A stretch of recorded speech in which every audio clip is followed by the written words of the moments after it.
Set चल रहा था 2019 वाला, 20 वाला कंप्लीट हो चुका है।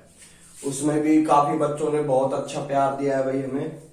देखिए अब 2019 का सेट है, फिर इसके बाद 18 का आएगा। ये मान लो आज 9 है ना, 10 तक अपनी कोशिश रहेगी कि कंप्लीट हो जाए। देखिए एक बेलन की ऊंचाई है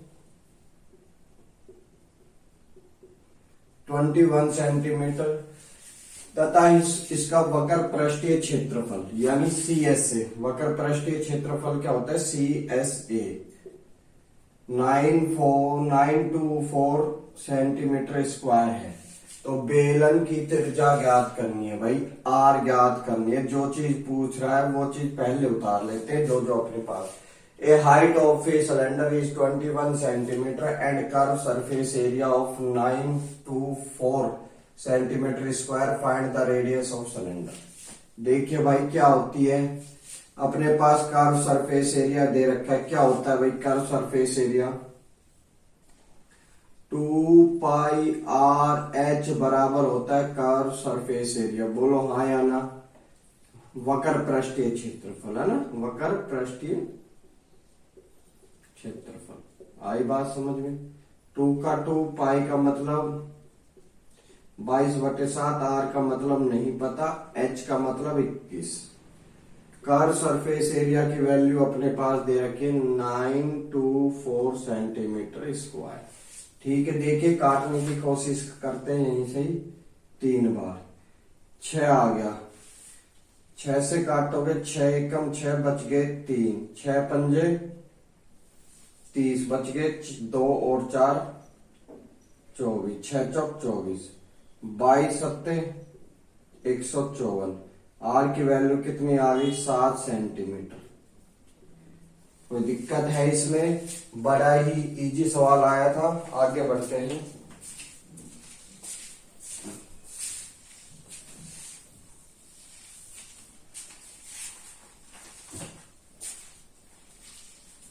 क्वेश्चन है, एग्जामिनर ने आपको कंफ्यूज करने के लिए डाला। इसमें वैसा कुछ है नहीं कि अपन है ना, अपन सोचेंगे यार इतना बड़ा क्वेश्चन है और सॉल्व नहीं होगा तो आप थोड़ा क्या कंफ्यूज हो जाओगे, वैसा कुछ है नहीं।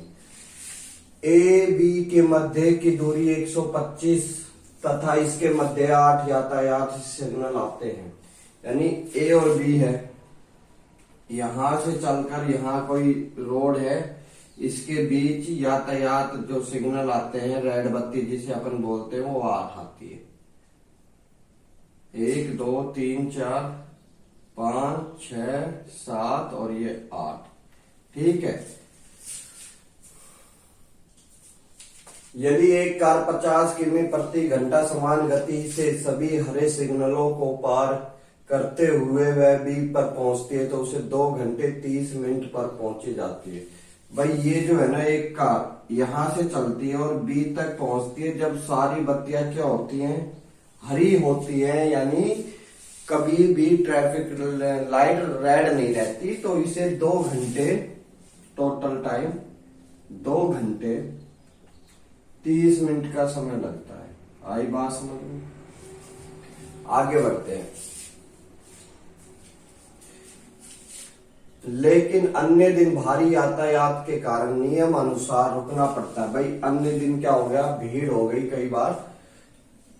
प्रथम पर 1 मिनट और दूसरे पर 2 मिनट और इसी प्रकार ये 8वें सिग्नल तक 8 मिनट के लिए रुकती है। उसी कार द्वारा लिए गए कुल समय की ज्ञात कीजिए ये यदि सभी यातायात सिग्नलों का अनुपालन करती। यानी पहले सिग्नल पर रुकी 1 मिनट, दूसरे पे 2 मिनट, तीसरे पे 3 मिनट, चौथे पे 4, पांचवे 5, छठे पे 6, सातवें पे 7, आठवें पे 8। अब कह रहा है ये जो टोटल मिनट जो लेट हुई है ना गाड़ी, उनको भी जोड़कर बताइए कार कितने समय में वहां पहुंचेगी। ठीक है भाई, English medium. The distance between A and B का 125 है, इससे कोई लेना देना नहीं है। And there a traffic signal, इनके बीच क्या है, 8 ट्रैफिक सिग्नल है। इफ ए कार 50 किलोमीटर, भाई ये स्पीड से भी कोई मतलब नहीं है। 15 kilometer reach B point cross all green signal is 2 hour and 30 minutes। जब सारे सिग्नल हरे होते हैं तो ये 2 घंटे 30 मिनट का समय लेती है। But another day due to heavy traffic is happen to stop the follow first traffic signal first minute second पर सेकंड एंड अप टू 8 पर 8 minute. Calculate the total time. देखिए भाई, टोटल टाइम अपन को find करना है। एक चीज बता दीजिए आपको कि आपके पास पहला नंबर भी है और लास्ट नंबर भी है और सभी में अंतर भी समान है। आप कहोगे सर बिल्कुल समान है, ये क्या बन गई? एपी श्रेणी बन गई। एपी श्रेणी बन गई। एपी बन गई तो अगर पहला नंबर और लास्ट नंबर अगर अपन को पता है, या तो फॉर्मूला लगाओ एस एन वाला,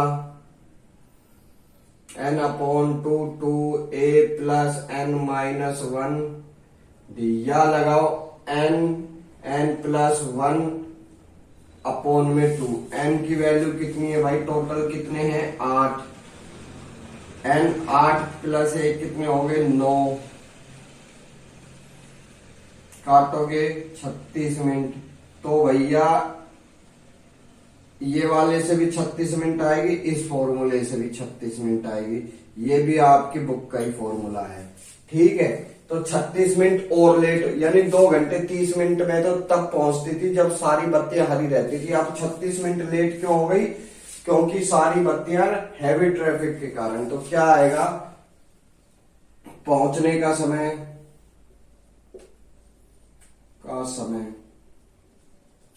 36 मिनट और लेट हो गई, मिनट के नीचे मिनट जोड़ दिए, ये कितने आ गए? 66 मिनट। अब आपको ये पता है 1 घंटे में 60 मिनट होते हैं, नहीं होते? तो 60 मिनट यहां से माइनस करोगे तो 1 घंटा यहां जोड़ दोगे, तो ये टोटल कितने हो गए? 3 घंटे 6 मिनट में वो गाड़ी वहां पहुंच जाएगी। आई बात समझ में? आगे बढ़ते हैं। देखिए भाई, काफी अच्छा क्वेश्चन है, बार बार पेपर में पूछा गया है। देखिए भाई, काफी अच्छा क्वेश्चन है, बार बार पेपर में पूछा गया है। गुणनखंड विधि से समीकरण 1 upon X minus 2 plus 2 upon X minus 1 को बराबर 6/x, जहां x की वैल्यू अपन ना तो 1 हो सकती है ना 2 हो सकती है, को हल कीजिए। Solve the equation 1 upon X minus 2 plus 2 upon X minus 1 equal में 6 upon X. x not equal 1 और 2 by the fraction method. By fraction method से चेंज करना है। देखिए, सबसे पहले क्या करते हैं इस फ्रैक्शन मेथड का?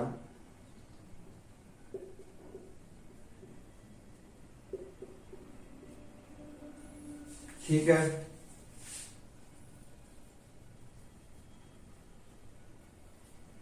देखिए भाई, सबसे पहले इसका इंटू इधर साइन प्लस का है, इसका इंटू पूरे का इधर, नीचे आपस में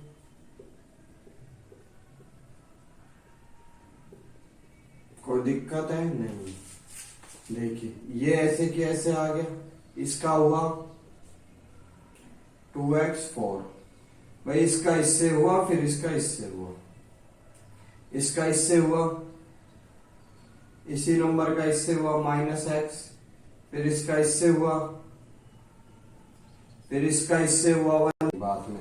अब x क्या हो गए? अपने पास हो गए 3x। क्यों? 1x ये रहा, 2 ये रहा, 3 हो गए। ये कितने हो गए? -5। माइनस माइनस माइनस प्लस हो जाते हैं। ये x², ये माइनस के 3x², ये प्लस के 2 अपॉन में 6 अपॉन x। ठीक है, इसको इधर भेज देंगे इनटू के लिए,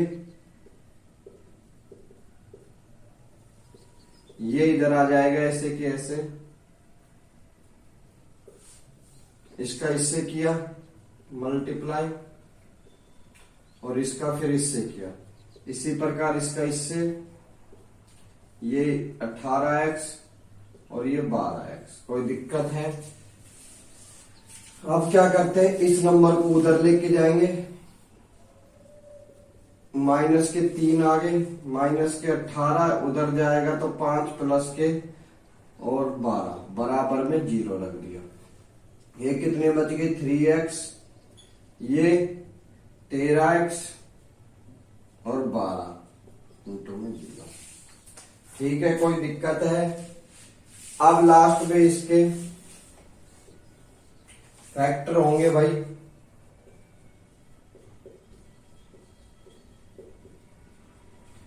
बारह को सबसे पहले इसके साथ इंटू किया यानी 36। 36 के फैक्टर क्या क्या होते हैं जिसमें 13 आ जाए?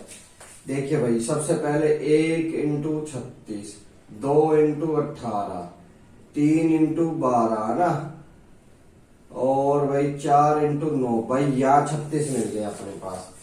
4 और 9 क्या होते हैं? 13 होते हैं। बोलो हाँ या ना? तो क्या लिखोगे? 4x minus 9x। भाई वही होता है ना, 13 ही तो हुआ। क्या कॉमन आ रहा है? x। इधर क्या बच गया? 3x minus 4। कोई दिक्कत? इधर कितना कॉमन आ रहा है? अंदर माइनस है तो माइनस के 3 कॉमन ले लेंगे। क्यों? क्योंकि 9 में 3 3 होता है और 12 में 3 4 होता है, तो अपन ने 3 कॉमन लिया तो इधर क्या बच गया? 3x माइनस के 4। 4 क्यों लिया भाई? माइनस कॉमन लेने पे। अब इंटू होगा तो ये सेम नंबर आ जाएगा प्लस वाला। ये दोनों सेम हो गए, एक बार लिख दिया। और ये दोनों x माइनस 3। अब क्या है, कंपैरिजन देखते हैं। इसको 0 के इक्वल में टेक देते, इसको उधर भेजा 4। अब ये इसके साथ मल्टीप्लाई में x की वैल्यू क्या आ गई? 4/2 आ गई एक तो, और एक कितनी आएगी? इसको 0 के इक्वल में रखेंगे तो x की वैल्यू आएगी 3। ये दो वैल्यू x की अपन रख सकते हैं, ना कि 1 और 2। ये अपन से क्वेश्चन में पूछा था, काफी अच्छा क्वेश्चन है। आगे बढ़ते हैं। ये दोस्तों 17 नंबर बार बार पेपर में पूछा जाता है ऐसा क्वेश्चन। कभी 5 आ जाता है, कभी 3 आ जाता है, कभी 7 आ जाता है। 2 और 101 के मध्यम 5 से विभाजित होने वाली सभी प्राकृतिक संख्याओं का योगफल। भाई 2 और 1 से 1 के माध्यम 5 से विभाजित होने वाली सभी 101 के मध्यम सभी प्राकृतिक संख्याओं का योगफल। Find the sum of all the natural number divisible by 5 between 2 and 101।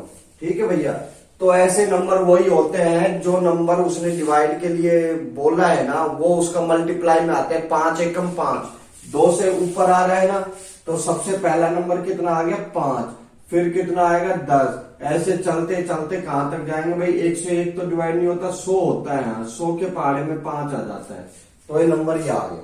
अब क्या करते हैं, इनकी नंबरों की संख्या निकालते हैं। ऐसे टोटल कितने नंबर है? तो एसएन का सूत्र आपको आता ही है, a प्लस n-1d। क्या आ गया अपने पास? 100। इधर कितना आ गया? 5। n की वैल्यू कितनी है नहीं पता, d की वैल्यू अपने को पता है, इन दोनों का अंतर 5। ठीक है, इधर भेजोगे 95। 5 क्या हो गया माइनस में, 5 से डिवाइड किया 19 बार। इसको इधर लाओगे, वो नंबर कितना आ गया? 20। क्या आ गया? 20। यानी 2 और 101 के बीच 20 संख्या, यानी 2 और 101 के बीच ऐसी 20 संख्या है जो 5 से डिवाइड होती हैं। तो अपन को पहला नंबर भी पता, तो अपने पास एसएन का सूत्र कितना आया भाई? लगाते हैं n/2 2a plus n-1d। SN की वैल्यू कितनी है? 20। एन की वैल्यू 20 और ये ए की वैल्यू कितनी है? 5। एन की वैल्यू 20 माइनस 1 19 और डी की वैल्यू कितनी आ गई अपने पास? 5। यानी डिस्टेंस काटोगे 10 बार, अंदर 10 और ये कितना आ गया? 95। 10 इंटू 105, सभी को आता है इंटू करना, बस एक जीरो टेक देते हैं आगे। यह आपका आंसर है। आई बात समझ में? आप इसको ऐसे भी निकाल सकते थे। अगर आपके पास पहला नंबर है और लास्ट नंबर है तो क्या करते हैं, पहला नंबर प्लस लास्ट नंबर भाग में 2 और मल्टीप्लाई में डी। पहला नंबर कितना है, इस फॉर्मूले को इतना सोल्व करके ऐसे भी जब अपन को पता है पहला नंबर और लास्ट नंबर दोनों को जोड़ दो, टोटल n संख्याएं थी उनका 2 में भाग लगा, तो पहला नंबर कितना है 5, दूसरा कितना है 100, लास्ट नंबर टोटल संख्या 20 थी, n की वैल्यू भाग लगाओगे 10 आ गया। 105 इंटू 10। किसी अपूर्ण मीनार के आधार से 120 मीटर दूर किसी बिंदु से मीनार के शिखर का कोण 30 डिग्री है। भाई देखिए पहला क्वेश्चन, ये एक मीनार है जिसका ये जो हिस्सा है वो छूटा हुआ है, अपूर्ण मीनार है 120 मीटर की दूरी पर, है ना। 120 मीटर की दूरी पर इसका जो उन्नयन कोण बनता है वो कितने का बनता है, 30 डिग्री का बनता है। पहली कंडीशन ये दे दी। अब कह रहा है ज्ञात कीजिए कि मीनार को कितना ऊंचा बनाया जाए ताकि उसी स्थान पर मीनार का उन्नयन कोण 60 डिग्री हो जाए। भाई मान लो अपन ने मीनार को इतना ऊंचा बना दिया, अब ये लेंथ ये पूछ रहा है कि ये हाइट कितनी होगी, है ना। तो उसी मीनार से अपना उन्नयन कोण क्या हो जाए, 60 डिग्री का हो जाए। तो आप ये देखिए इधर से ये अगर बना देते हैं, ये मान लो 60 डिग्री का हो गया, 120 हाइट है इसकी, ये अपन ने ए बी सी और यहां से इसको ऐसे उठा दिया ऊपर, तो ये ए, ये बी, ये सी और ये डी पॉइंट हो गया। तो अपन से पूछ क्या रहा है, ए डी पूछ रहा है, ए डी की हाइट, है ना। आई बात समझ में? पहली कंडीशन कह रहा था कि 30 डिग्री का है, जब वो मीनार अपूर्ण थोड़ा सा ऊंचा उठाएंगे तो वहीं से 60 डिग्री का बन जाता है। देखिए इंग्लिश में, from a point on the ground which is 120 metre away from the foot of the unfinished, यानी जब वो अनफिनिश होता है तो 30 डिग्री का टावर होता है। The angle elevation of the top is found is 30 degree. 30 का बनता, find how much of the tower to increase, और थोड़ा इंक्रीज किया, that is the angle of the elevation at the same point of 60 degree. ठीक है, अपन से ये length पूछ रहा है कि अपन ने उसको कितना ऊंचा उठाया जाए। पहली कंडीशन देखिए, फर्स्ट में इसका क्या होता है, टेन थीटा। वही टेन थीटा ही तो होता है एल अपॉन ए यानी पी अपॉन बी। क्या होता है टेन थीटा, लिख दोगे ट्रायंगल ए बी सी में tan theta 30 degree equal A B बटे बी सी। क्या आ गया भाई, टेन थीटा का मान 30 में कितना होता है, 1 अपॉन √3। ए बी की वैल्यू नहीं पता, बी सी की वैल्यू 120। कोई दिक्कत है, 120 को इधर भेज दोगे, बी सी की वैल्यू अपने पास निकल आएगी ए बी की। √3 ऊपर इंटू √3 ऊपर नीचे, ये कितना आ गया 3 का भाग दिया 4 बार, ये क्या आ गया 40√3। क्या आ गया 40√3 आ गया। 40√3 पहले वो थी, है ना। अब उसको अपन ने ऊंचा उठा दिया तो अब एंगल कितने का आ गया, 60 डिग्री का। तो यहां से यहां तक डी अपॉन बी और नीचे ए सी, इसकी वैल्यू √3, डी सी की वैल्यू नहीं पता, इसका मान अपन को पता है 120। इधर भेजोगे 120√3 बराबर डी सी डी बी। अब ये टोटल कितनी आ गई 120√3। अब अपन इसे पूछी आती है तो क्या लिखोगे, ए डी बराबर डी बी माइनस, पूरे में से अगर ए बी माइनस हो जाए तो क्या बचेगा, ए डी तो बचेगा 120√3 माइनस 40√3। 120 में से 40 जाएंगे, 80√3 आपका आंसर।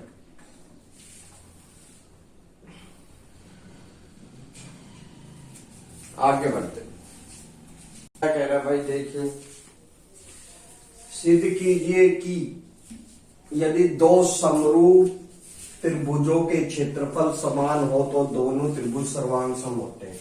भाई ये सिद्ध करना है कि ये जो ट्रायंगल है ए बी सी और दूसरा ट्रायंगल है डी ई एफ, इसके जो क्षेत्रफल मान लो 5 तो ये भी 5 है, इक्वल है, क्षेत्रफल इक्वल है तो ये दोनों क्या होंगे, सर्वांग सम यानी कॉन्ग्रेंट होंगे, कॉन्ग्रेंट होंगे।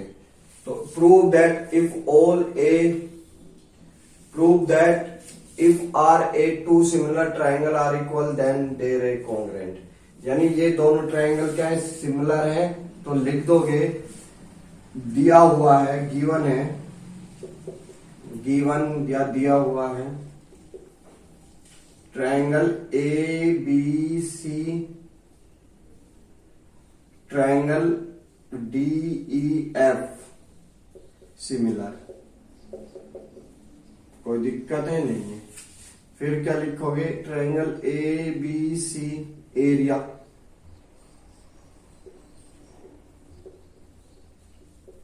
Area equal,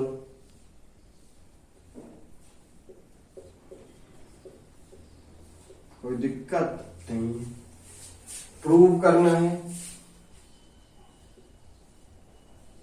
triangle A B C congruent है डी ई एफ के, ट्रायंगल डी ई एफ के कॉन्ग्रेंट है, कॉन्ग्रेंट है ना, कॉन्ग्रेंट है, तो अपन को ये सिद्ध करना है। तो हम जानते हैं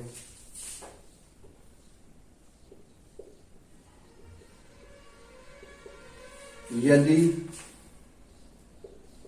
दो त्रिभुज समरूप होते हैं, दो त्रिभुज समरूप होते हैं तो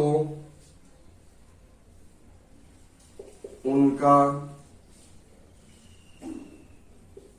क्षेत्रफल भुजाओं के वर्ग के अनुपात में होता है, पात में होता है। आगे बात समझ में, वी नाउ दैट टू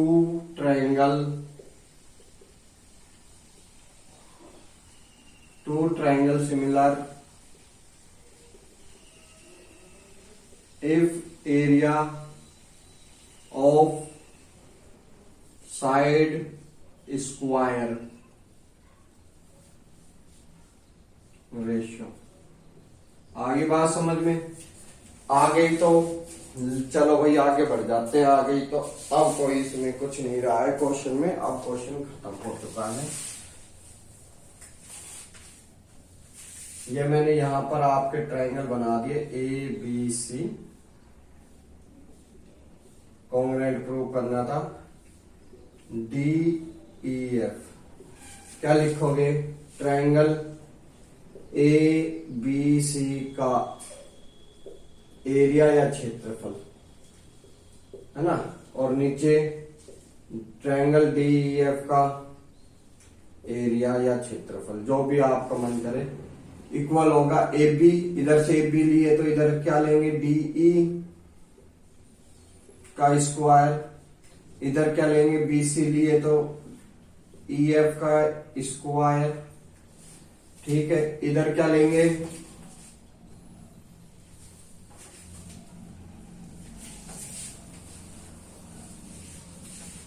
इधर क्या लिए है ए सी लिए है तो डी एफ का स्क्वायर। कोई दिक्कत है, इन्हीं के अनुपात में तो इनका एरिया होता है, मगर कह रहा है कि इनका एरिया समान है, यानी ये दोनों आपस में कट जाएंगे, क्या बच गया एक, तो पहली साइड उठाएंगे, यानी इसका भी स्क्वायर इसका भी स्क्वायर पूरे पे, इसको इधर भेज देंगे डी ई बराबर ए बी, स्क्वायर से स्क्वायर खत्म, तो साइड क्या आ गई अपने पास, ए बी इक्वल है डी ई के। ठीक है, इसी प्रकार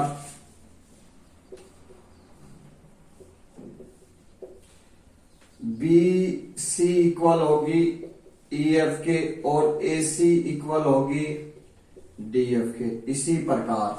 ठीक है, अगर ये तीनों साइड इक्वल हो गई तो साइड एस एस एस नियम से triangle A B C congruent है ट्रायंगल डी ई एफ के। आई बात समझ में? बहुत ही प्यारा क्वेश्चन है। आगे देखिए भाई, ये आकृति अपन को इन कोणों का मान ज्ञात करना है। क्या है आकृति में ए ओ बी वृत्त का व्यास है, ये एक व्यास है तथा सी डी ई अर्धवृत्त पर स्थित कोई बिंदु है। ये क्या है, आधा वृत्त है, इस पर स्थित बिंदु है। तो एंगल ए सी डी यानी ये एक तो ये वाला एंगल अपन को फाइंड करना है, ए सी डी ये वाला है ना। और क्या कह रहा है, बीई डी एक ये एंगल अपन को फाइंड करना है। ठीक है, आगे बढ़ते हैं भाई। फाइंड करना है बस, का मान ज्ञात कीजिए। If a figure AOB is the diameter of a circle and CDE are the points situated on semicircle, find the value of ACD plus BED। देखिए भाई, सबसे पहले दो चीजें देखिए। एक होता है चक्रीय चतुर्भुज यानी साइक्लिक क्वाड्रिलेटर, जिसके आमने सामने के कोण कितने होते हैं, उनका मान 180 होता है। आपको ये चीज का पता होना चाहिए, या तो ये 90 हुआ तो ये भी 90 होगा। ठीक है, और एक होता है अर्धवृत्त यानी सेमी सर्किल पर अगर कोई भी एंगल फाइंड होता है तो उसका 90 डिग्री का कोण बनता है, बिल्कुल हाँ या ना। तो इसी प्रकार अपन ने क्या कर दी, कंट्रैक्शन कर दी।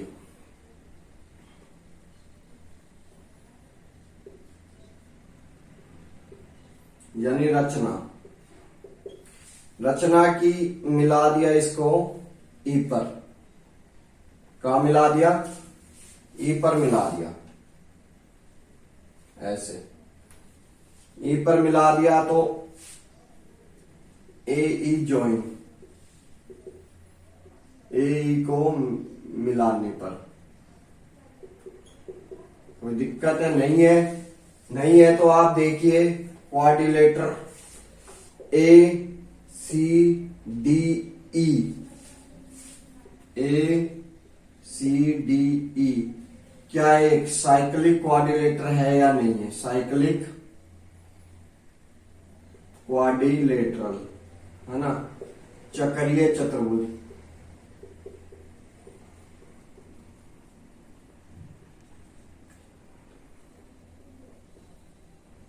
चतुर्भुज वो कैसे, देखिए भाई, 1 पॉइंट 2 पॉइंट 3 पॉइंट 4 पॉइंट, चारों पॉइंट कहां पे हैं?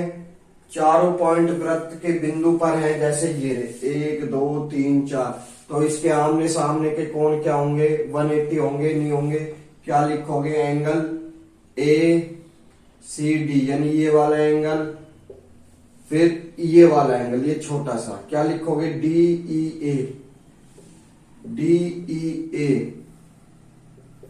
180। क्यों है? साइक्लिक क्वाड्रिलेटर, चक्रीय चतुर्भुज के कारण। आई बात समझ में? आगे तो अभी ये देखिए, जो अपन ने कंट्रैक्शन किया था, ये जो एंगल है, ये क्या सेमी सर्किल का ही तो एंगल है, तो ये 90 का होगा कि नहीं होगा? होगा। तो लिखोगे ट्रायंगल ए ई बी में क्या आएगा? Angle A E B 90 degree. क्यों? सेमी सर्किल का एंगल है, सेमी सर्किल का एंगल है, अर्धवृत्त का। ठीक है, समीकरण 1 और 2, समीकरण 1 व 2 को ऐड करने पर यानी जोड़ने पर, जोड़ दो भाई।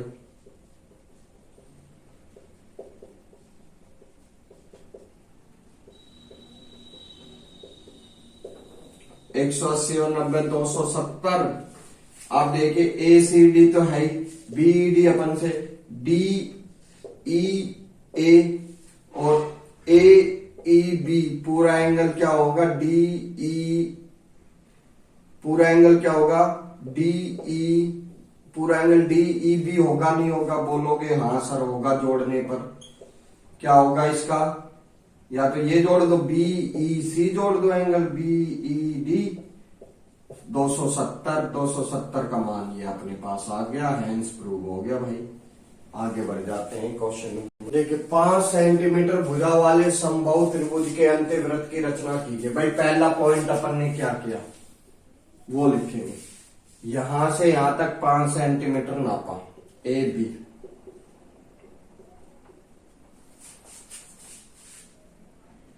ए बी को 5 सेंटीमीटर लिया यानी नापा, मापा, है ना।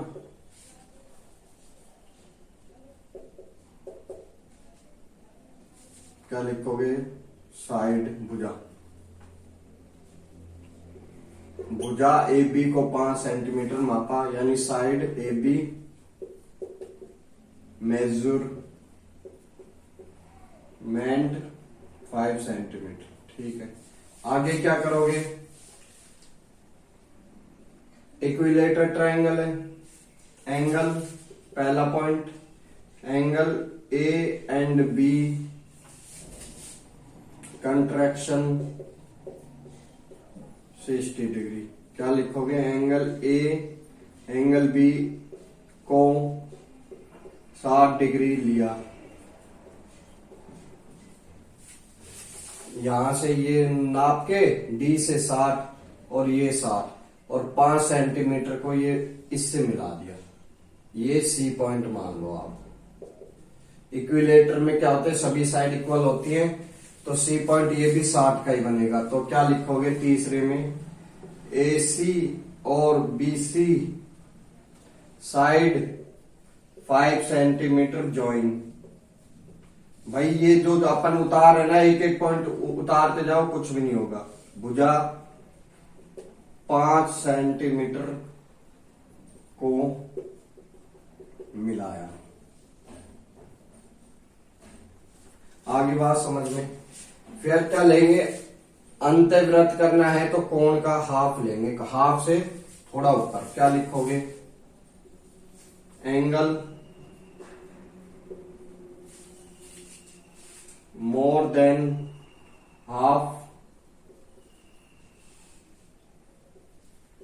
कट ऑफ डी, है ना।